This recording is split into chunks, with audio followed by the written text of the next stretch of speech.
عجیبه رختکناشون اون جایی که نشستن اون بغل نیمکت تبلیغا بین سرمربی و نیمکت انگار یه فاصله ایه بشینه رو نیمکت انگار کنار بره دیگه.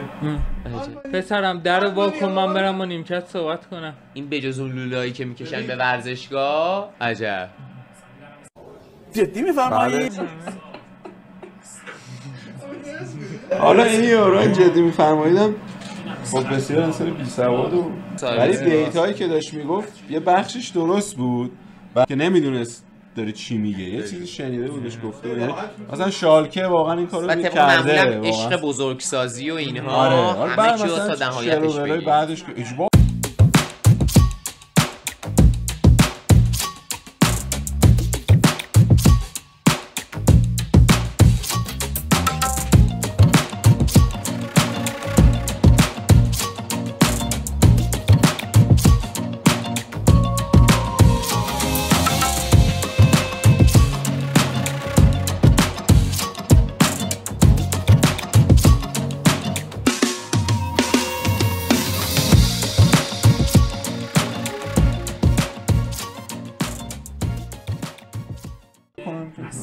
ولی خب واقعا شالکه یعنی میتونست از این استفاده کنه تو بس بگی که آقا چه تیمی این کارو کرده. یا مثلا تیم اتاق فرمان قبلش سرچ می‌کرد یه کاری کردن، تیم اتاق فرمان هم مثل که اتاق فرمان چیز کردن، نوآوری کردن در پر کردن آبجو سریعتر و بدون رفتن گاز. بله بله. آره ولی خب از زیر پر میشه.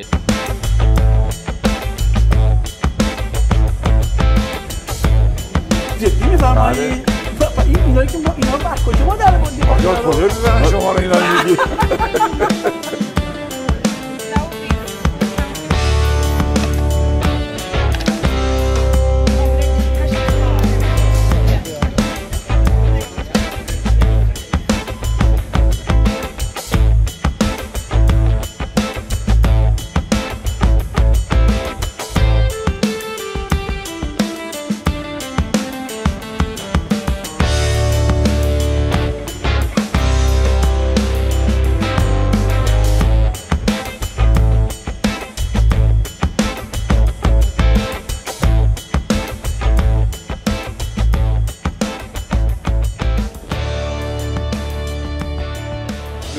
کسی رو مجبور نمی کنه. نه کسی مجبور